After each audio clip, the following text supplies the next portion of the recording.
아유, 법은 엄만 봐도 재미가 없어. 그래도 갑시다. 자, 형벌이 어떻게 만들어지는지 한번 볼까요? 형벌, 국가기관이 어긴 사람한테 돈을, 벌금을 물리거나 신체 자유 이런 것들을 이제 구속하는 거죠. 그래서 생명까지 빼요. 사형까지 빼앗는 것으로. 요즘에 범죄가 너무 많이 일어나. 사실 사형제도 부활하는 거, 찬성하는 거 선생님도 한 표 던집니다. 그래서 법을 위반한 자한테 고통을 주었지. 피해자에게 고통 주면 당연히 쥐도 받아야 될 거 아니야.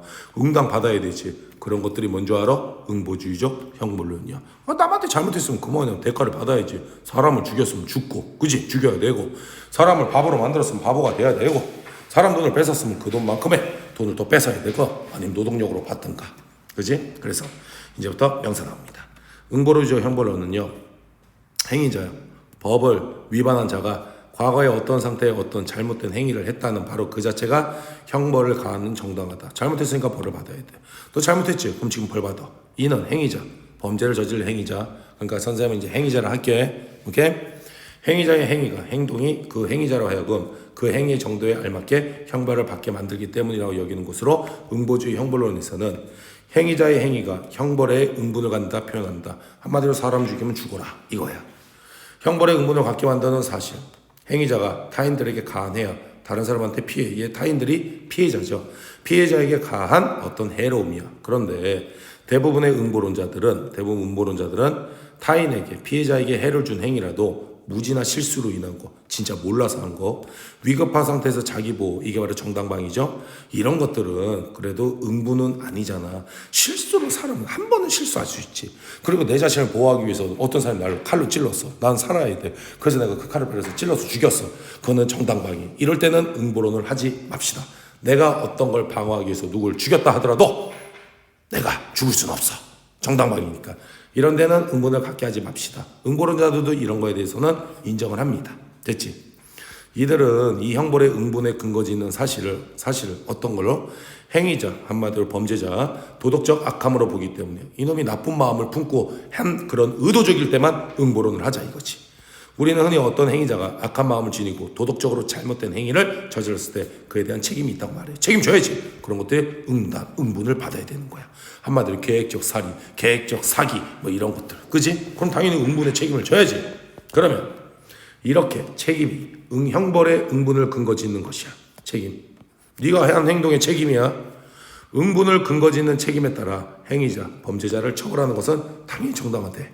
그래서 이제부터 응보론자도 전통적 응보론자가 있어. 전통적 응보론자는 뭐라 그러니? 잡아야겠지. 이제 명사 나오니까. 책임에 따른 처벌을 정당화하기 위해서는 시정적, 올바른 걸로 고치는 거.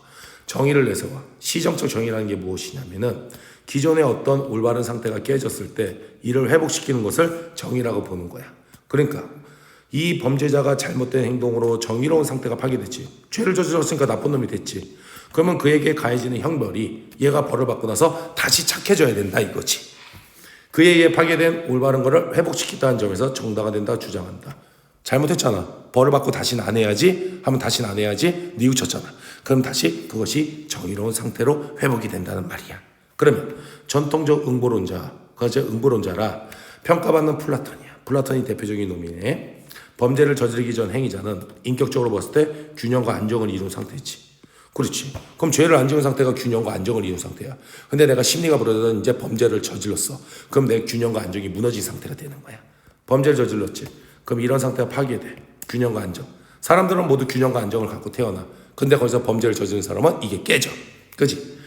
행위자, 범죄자. 행위자라고 얘기하지 말자. 그냥 범죄자라 하자. 범죄자에 대한 처벌은 이 죄를 해소함으로써 범죄자의 인격을 본래의 균형 상태, 정의로운 상태로 회복시켜 놓는 것이다. 벌을 받고 나서 회개하라 이거지.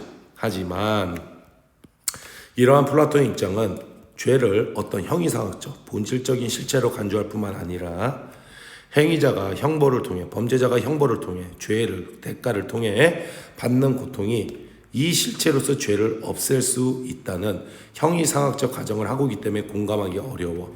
그럼 이 말은 뭐냐면은 내시니까 선생님 얘기할게요. 한테 이게 문제점이에요. 그냥 수능에서는 요 문제점만 잡으면 되는데요. 이 말이 뭐냐면은 벌을 받았다고 하면은 다시 원상태로 돌아갈 수 있대. 근데 그거는 죄를 없앨 수 있어? 사람이 한번 저지른 죄가 없어져? 사람 죽였다고 내가 회개하고 그 죄 대가 받았다고 사라진 사람이 죽이기 전의 상태로 돌아갈 수 있어? 못 돌아가잖아. 근데 플라톤은 그걸 돌리는 행위라고 보는 거야. 그러니까 공감하기 어렵다고. 그렇지 않냐? 내가 의도적으로 내가 싫어하는 사람 죽였어. 그리고 내가 다 반성했어. 죄를 받았어. 그럼 내가 다시 안정과 균형의 상태로 돌아가는 거야? 아니잖아. 그치? 너희도 인정하겠냐? 안 하지.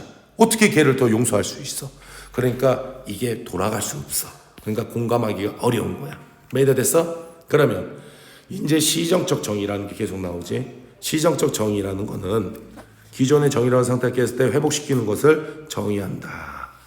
자, 예전으로 다시 돌리는 게 시정적 정의였어.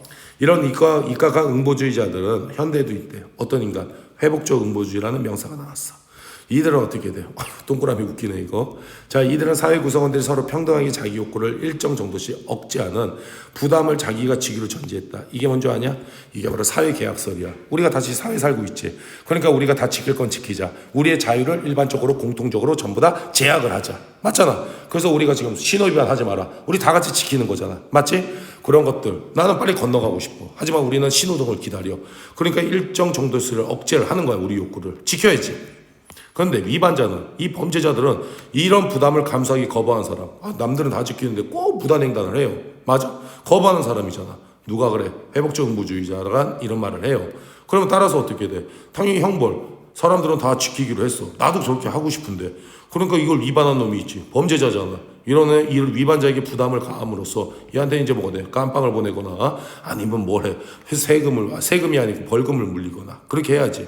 그에 의해 초래된 부담의 잘못된 분배를 다시 옳은 상태로 되돌리는 점에서 정당화 된다 봤어. 그러니까 잘못한 거에 대한 대가를 치르라 이거지. 이런 전통적 응보정자와 달리 공통이야 차이점. 형이사회적 가정의 의존의 시정적 정의를 해명하지 않았어. 하지만 시정적 정의 실현을 위반자 개인의 상태에 국한시켜 바라고 개인만의 상태로 보는 거에 문제점이야. 그러다 보니까 타인의 범죄로 인해 다른 사람의 범죄로 인해 부당한 고통을 받는 피해자를 고려하지 않고 있다는 한계야. 이게 이제 회복적 응보주의의 한계래. 타인의 범죄로 인해 부당한 고통을 받고 있는 피해자를 고려하지 않고 있다는 한계가 있대. 그러니까 예를 들면 어떤 놈은 막 어기고 있어. 근데 나는 맨날 지키니까 나만 손해를 봐. 나 계속 피해보잖아. 근데 나는 생각 안 하고 그 범죄 저지른 행위, 그 행위자만 보고 있어. 나도 좀 고려해줘야 되는 거 아니야? 그치? 그러니까 그런 문제점이 있다는 겁니다. 그리고 그런 내용 이해보다는 이 회복적 응보주의의 여기 한계점 잡아주시고요. 이거 한계점. 그 다음에 위에서는 딱 보면은 뭐가 되는 것이야. 어디 형이상처럼 플라톤 어디 갔어? 여기는 전통적 어떤 그 응보주의라는 자에 뭐가 나와? 한계점이 나옵니다. 형이상학적 가정만 하고 있어. 너무 이상적인 가정만 해. 말이 안 되는 거니까. 한계점 계속 나오지. 그 다음 따라 가볼게. 형벌에 대한 정당한 이론, 올바른다. 과거지향적 입장, 미래지향적 입장으로 나눠. 과거지향적 입장은 과거에 잘못한 거에 대한 대가를 치러라 이거지. 형벌의 정당성 근거를 이전에 행해진 위반 행위, 범죄 행위로서 찾고 있어. 그것이 가져올 결과를 부수적으로만 고려하거나 전혀 고려하지 않는다. 반면 미래지향적은 이제 앞으로 어떻게 할 거냐. 형벌의 정당한 근거를 그것이 가져올 미래의 결과에 찾으려 했다. 한마디로 이런 형벌을 받으면서 나중에 나아질 수 있겠구나. 교화를 시켜야겠구나. 그래서 옛날 때 깜빵이라고 하는 게 지금은 교도소라고 말하지. 그러니까 이제 교화시킨다는 의미로. 그게 이제 약간 미래지향적 입장입니다. 과거지향적은 과거의 한 행위만 보고 나서 평가를 하는 겁니다. 그지? 이런 입장의 형벌로 대표하는 게 공리주의 형벌론. 명사 나왔어. 얘는 공리주의 형벌론은 무엇일까? 보자고. 공리주의 뭔지 알지? 최대다수의 최대 행복. 인간은 행복할지 목적 추구하지. 인간의 목적이 되는 거 궁극적인 가치야. 그지? 행복이. 그리고 목적 실현하기 위해서는 수단적 가치가 있어. 공리주의에 따르면 뭐라 그래? 다른 요소들이 같다면 개인적, 사회적, 인간의 목적 되는 궁극적 가치들의 총량을 크게 하는 것이 바람직해. 한마디로 도움이 많이 될수록 좋은 거야. 오케이? 총량이야. 질이 아니야. 양이야. 100명 중에 양적으로 90명이 다 만족감을 느껴. 근데 어떤 데는 50%가 질적으로 정말 만족감을 느껴. 그러면은 이 공리주의는 질적으로 질이 아니고 양적으로 90%를 만족하는 거를 추구하는 거야. 그래서 총량이야. 행복의 질서는 그러니까 양으로 측정하는 거다. 이런 것들. 그러니까 전체적으로 양으로 행복할 수 있다면 정당화될 수 있어. 그래서 공리주의 형본론은 뭐야? 공리의 원칙에 의해 모든 사람들의 행복은 많이 주면 줄수록 좋다에 의해 형벌도 전체의 가치 총량을 크게 할 때 도덕적으로 정당화된다. 한마디로 개인에 두지 않아. 전체를 보는 거야. 앞에 거랑 회복주의 공리주의는 다르지. 이건 전체의 행복 지수야. 저 새끼 하나가 없어졌어. 그러면서 사람들이 행복할 수 있어. 10명이 행복해. 그럼 쟤는 필요가 없어. 10명을 위해서 집행하냐. 이게 공리주의. 이해됐지?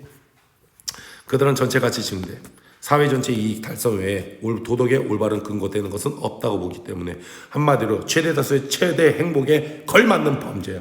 쟤가 없어지면 우리가 다 행복해. 그럼 그게 맞는 거야. 그것밖에 안 보는 거야. 됐어? 이거 때문에 형벌의 근거를 찾지. 그러니까 전통적 응부주의 형벌론은 잘못된 것이라고 이렇게 이상적으로 생각하지만 시정적 정의 이념에 맞게 수정된 응부주의적 형벌에 대해서 거부한다. 야, 개인 보지 마. 알았어? 전체 있는 사람들이 다 만족하면 되는 거야. 쟤 하나 벌 준다 해서 우리가 이득이야. 그러면 그건 무조건 해! 이거지. 됐어? 그러니까 이제 의문점. 공리주의자들의 생각처럼 형벌이 전체적으로 더 큰 가치를 산출할 수 있을까? 일반적으로 사회가 유지되고 안정, 그 사회 내의 구성원들이나 집단들이 더 많은 가치를 추구할 수 있게 하는 기반이 돼 전체 가치 총량을 크게 한다는 점은 분명해.